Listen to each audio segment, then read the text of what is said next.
You are advised not to do so again.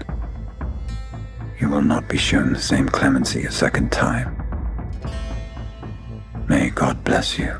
The Tower of London may be standing in the heart of England's capital as a monument, but it has centuries of history as the venue of the execution of many prominent English people throughout history, from royalty to respectable men in society. Although every prisoner's fate was the same, the way they were done away with were not the same. But how and why? Stick around to find out. What led to the Tower building? This might come as a bit of a shock to many, but the Tower of London actually came about as a result of William the Conqueror's feeling of contempt towards other European monarchs. When King Edward the Confessor died, it sort of left a power vacuum among the Anglo-Saxons. King Edward didn't have any children, and the custom of monarchy in Europe in the 11th century was that a child was the rightful heir to their parents' throne. But without one, this left the throne rather vacant and subject to a contest. And that was exactly what happened when a childless King Edward passed away. The King of Norway, at the time King Harald Hardrada, felt that in line with the agreement between his predecessor, King Magnus I, and King Edward's predecessor, King Harthacnut, made him eligible to be King Edward's successor. The agreement that the two former kings had was that if any of them died without an heir, the other would inherit the other's kingdom. But he wasn't the only one who felt the throne of England belonged to him. King Svein, the second of Estridsson, was the King of Denmark when King Edward died, and also claimed he was the one and only rightful successor. This was not because of any agreement between previous kings, but because he had blood ties with the throne. King Svein II was the nephew of Canute the Great, who ruled England for 19 years between 1016 and 1035. But while many kings declared interest to rule over England, an Anglo-Saxon elite named Harold Godwinson ascended to the throne. But that didn't stop William the Conqueror from trying to take what he felt was his. So in 1066, he led his forces from Normandy across the English Channel to fight King Harold. And the contest for the throne ended at the Battle of Hastings, where William the Conqueror not only defeated King Harold, but also killed him, making him the King of England.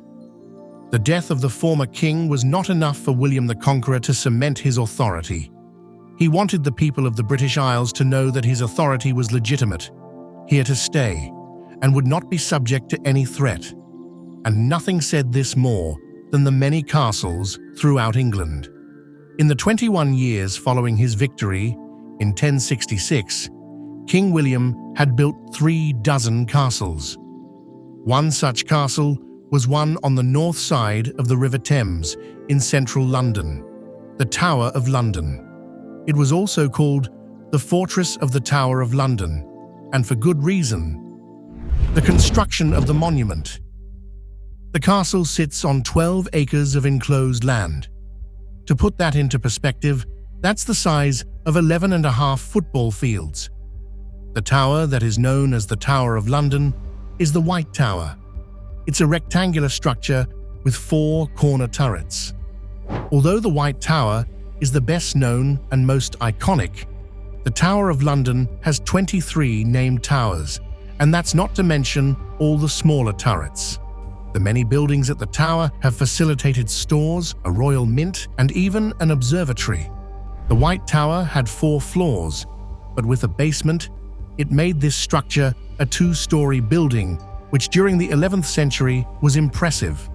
Throughout the years, demarcations were made within the castle, like the first inner wall to mark the inner ward, which was done in the 13th century by King Henry III, and another walla exterior to that one marking the outer ward. The wall separating the inner and outer ward is closer to the perimeter of the castle, making the outer ward far more narrow compared to the inner ward, and the area in front of the White Tower is the innermost ward. The ironic thing about the Tower of London is that although construction for it started in 1078, it wasn't completed until 1100. King William had passed away more than a decade already, but a grand castle like that sitting in the heart of London couldn't be sitting there unutilized. When Richard I ascended to power, he spent £7,000 to expand the tower and add more buildings to it, which is worth £1.5 million in today's money. A century later, during King Henry III's reign, followed by King Edward I's reign, they spent so much to make the Tower of London fit for royal residency that only the Windsor Castle was more expensive.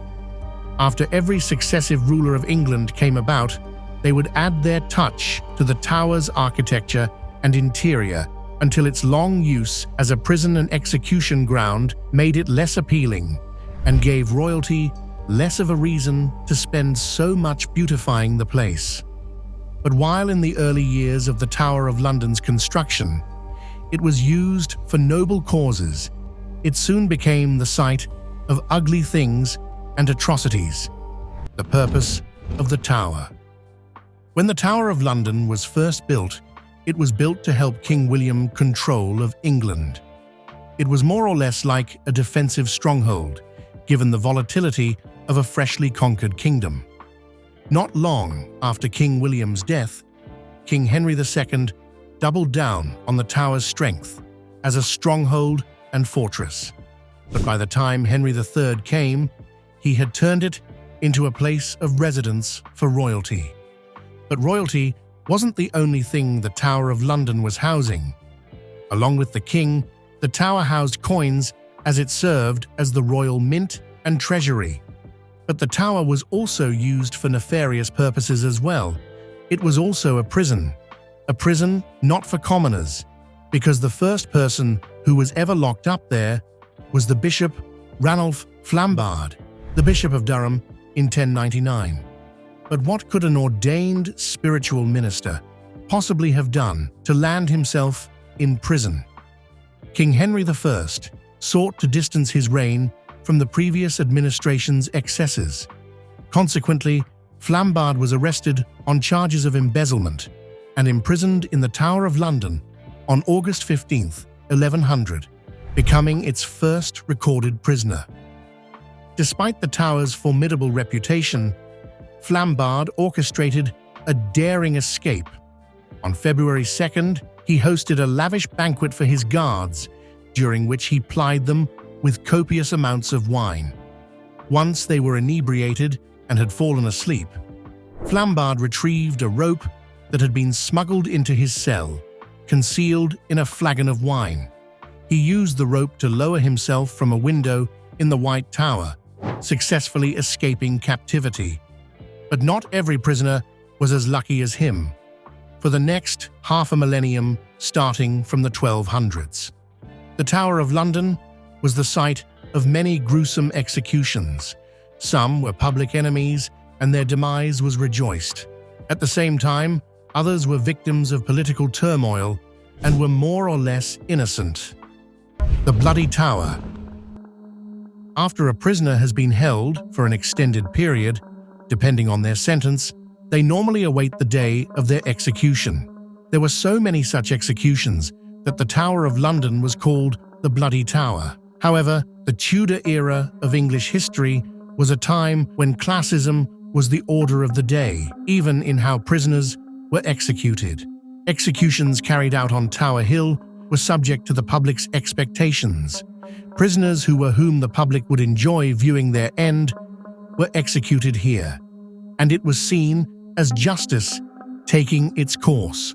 But that wasn't the only place executions happened. The Tower Green was an open place in the inner ward, where executions occurred as well. The only difference is that there weren't any spectators for the type of executions that happened here, which were not subject to cheering from the general public. So the people who have their lives taken away here are normally high-ranking officials whose condemnations aren't exactly clear-cut. And the process of someone with a condemned fate is rather simple. When a prisoner is sentenced to capital punishment, they are held at the Tower, and the prison quarters aren't exactly dungeons of utter disgust. The prison cells are actually decent rooms with comfortable beds and candlelight.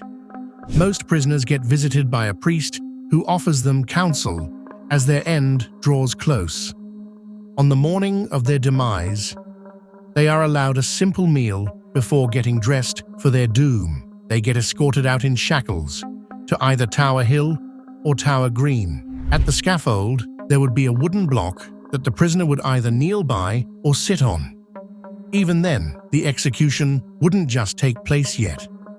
Prisoners were allowed the liberty of giving their final words. While most didn't bother saying anything, there were a few people who had the moral to give a befitting final speech. Mind you, not everyone getting executed was a criminal.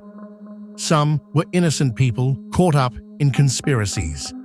Then the act of beheading was carried out in several ways.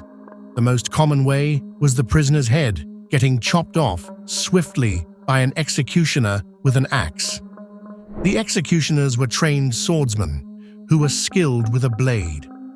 When the prisoner was someone who deserved a more painful death, they had their heads sawed off by two executioners handling a saw too big to be used by one person.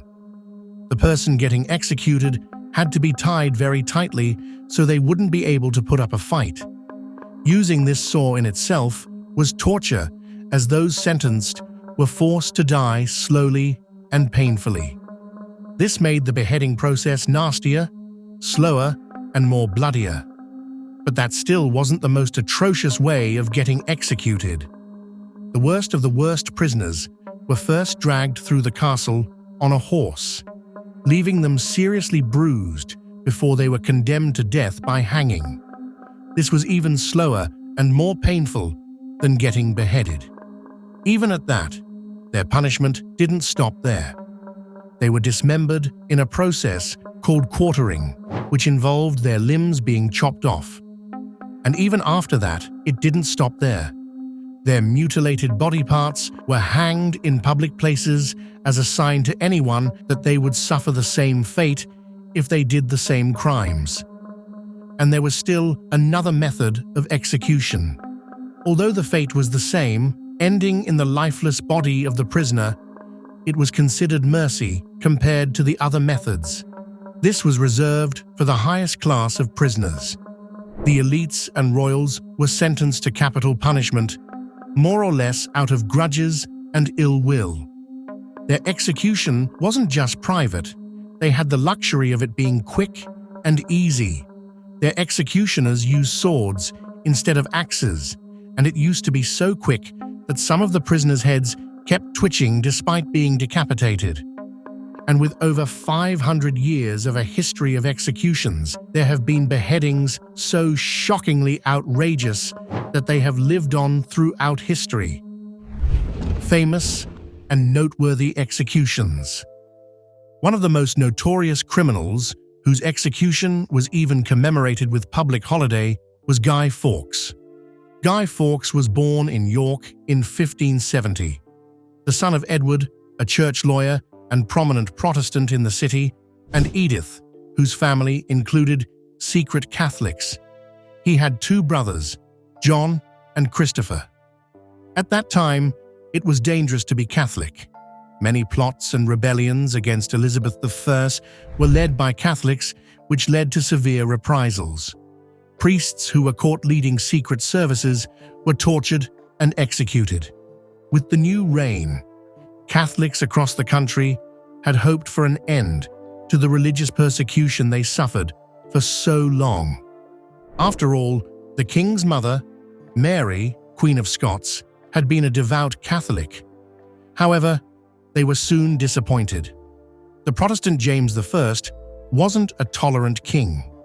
The conspirators, with Guy Fawkes now among them, decided on a drastic measure. Catesby planned to blow up Parliament during its state opening on 5th November, when James III, the Queen, and his heir would also be present and would be killed. The conspirators then hoped to crown the king's young daughter, Princess Elizabeth. After their infamous plot to destroy Parliament was foiled, Guy Fawkes and his co-conspirators received one of the most severe judicial sentences in English history: hanging, drawing, and quartering. Fawkes, who was already the most famous of all the plotters, was the last to go up the gallows. While Guy Fawkes was a clear domestic terrorist, royalty isn't exempted from the terrors of the Tower of London. George was born on 21st October 1449 in Dublin. His father, Richard, the 3rd Duke of York, was then Lord Lieutenant of Ireland for King Henry VI. His mother, Cecily, came from the powerful Neville family based in the north of England.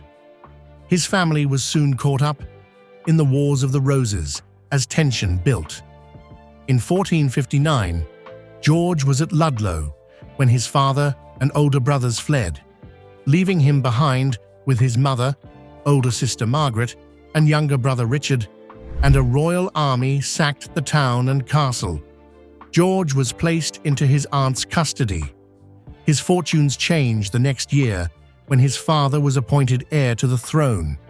But when York was killed at the Battle of Wakefield on 30th December 1460, George and his little brother Richard were sent into exile in Burgundy alone. The wheel of fortune span again for George when his oldest brother took the throne to become Edward IV, the first Yorkist king. George and Richard were now warmly welcomed to the Duke of Burgundy's court as royal princes and prepared to go home for their brother's coronation. Edward was 18 and unmarried. Their other older brother Edmund had been killed by their father, so George, aged 11, was now the heir to the throne. George initially supported his brother Edward's rise to the throne, but grew discontented, particularly when Edward opposed his marriage to Isabel Neville, daughter of the powerful Earl of Warwick, the Kingmaker. This dissatisfaction led George to betray Edward, allying with Warwick against him. Though George later reconciled with Edward, their relationship remained strained. He was implicated in numerous plots and conspiracies, including accusations of treason. George, Duke of Clarence, brother to the King of England, was executed. A tradition has grown up that George was drowned in a vat of Malmsey, an expensive sweet wine. Some stories even claim this was at his own request, having been permitted to choose the manner of his execution. The truth is that as his rank allowed, George was executed in private. Having condemned his own brother, Edward had no intention of making a public spectacle of it and highlighting problems within his family. But a king sentencing his brother to death isn't the biggest example of how people sent their own families to their graves. King Henry also did this. In 1532, the savvy and ruthless Thomas Cromwell won control of the King's Council and engineered a daring revolution, a break with the Catholic Church and Henry's installation as supreme head of the Church of England.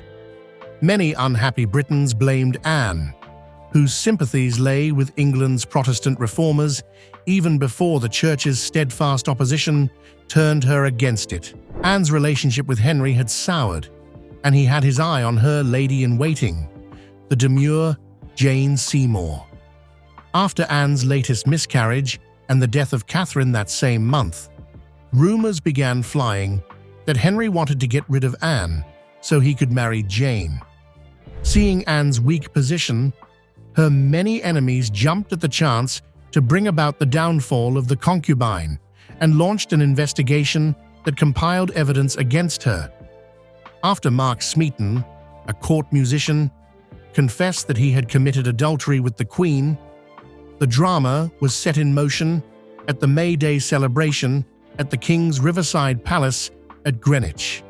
But the truth is that he was most likely tortured and forced to say that.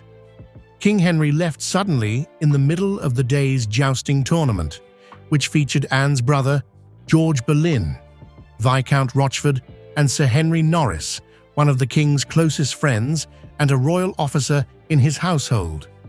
He did not explain his departure to Queen Anne, whom he would never see again. As for Anne, most historians agree she was almost certainly not guilty of the charges against her. She never admitted to any wrongdoing. The evidence against her was weak, and it seems highly unlikely she would have endangered her position by adultery or conspiring to harm the king, whose favor she depended upon so greatly. Nor to speak anything of that whereof I am accused and condemned to die.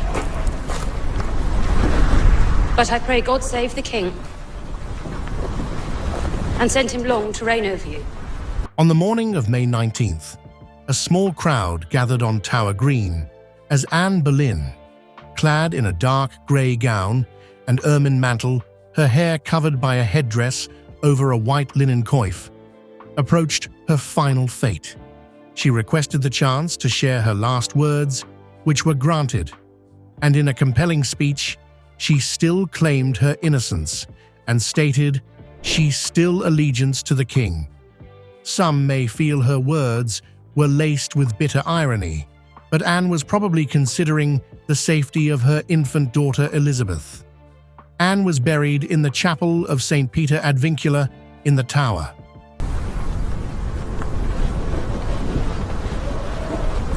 Apportez l'épée!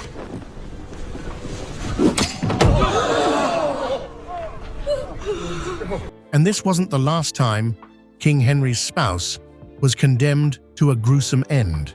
In March 1539, Catherine's uncle, the Duke of Norfolk, secured her a prized position in the household of Anne of Cleves, who was set to become Henry VIII's fourth wife. Catherine may have met Henry VIII in December 1539, when he travelled to Greenwich to await Anne's arrival. Then, after the king's disastrous first meeting with Anne, Norfolk likely chose his moment to push Catherine into Henry's path. But it wouldn't be long before Catherine started wandering on a path away from Henry and close to her doom. Before Henry's 50th birthday, on 28 June 1541, Catherine and Culpeper began an adulterous affair. When the young queen accompanied the king on his summer progress, Culpeper went with them. According to later testimonies, Catherine and Culpeper conducted illicit meetings while the court travelled. In October 1540, the Archbishop of Canterbury, Thomas Cranmer, was informed of Catherine's premarital liaisons by a former member of the household at her childhood home. Cranmer was given the unenviable task of breaking the news to Henry and left a written summary for the king in the chapel at Hampton Court Palace. Henry's first reaction to the accusations was disbelief. He ordered an immediate inquiry, which soon proved the truth of the allegations. The Queen herself confessed to her acts of infidelity. It was as a result of this that King Henry was plunged into a deep depression from which he never fully recovered. He had adored his young wife and had had no notion of her infidelity. Catherine was moved to the former monastery of Sion, and 8 days later was deprived of her queenship. Thomas Culpeper and Francis Derham were convicted of treason on the 1st of December and executed shortly afterward. Catherine was taken by barge to the Tower of London. As she passed under London Bridge, she would have likely seen the rotting heads of Thomas Culpeper and Francis Derham. Katherine Howard faced her execution at the Tower. So weak that she had to be supported onto the scaffold, she gathered enough strength to confess that her sentence was justified. Moments later, the axe fell. Catherine may have been as young as 18 at the time of her death, and royalty treating their relatives like this was the order of the day back then. The young Princess Elizabeth was one of the most famous inmates at the Tower. She was imprisoned by her half-sister, Mary I, who in the early days of her reign feared that Elizabeth was plotting against her. Held in her mother's former apartments, Elizabeth was comfortable, but under severe psychological strain. Eventually, lack of evidence meant Elizabeth was released into house arrest. After the end of the Tudor era, the Tower of London was still functional, and it was still serving its function of an execution venue. The monument today, looking back, during the First World War, 11 men were tried in private and shot by firing squad at the Tower for espionage. During the Second World War, the Tower was once again used to hold prisoners of war. One such person was Rudolf Hess, Adolf Hitler's deputy. He was the last state prisoner to be held at the castle. The last person to be executed at the Tower was German spy Josef Jakobs, who was shot on 15 August 1941. The Tower of London has become established as one of the most popular tourist attractions in the country. It has been a tourist attraction since at least the Elizabethan period. These were the most gruesome executions in the Tower of London and more. What was initially a fortress turned to a safe house, a prison for the rich and famous, before it became a famous site for the execution of some famous historical figures. Which execution do you think was the most brutal? Let us know in the comments section.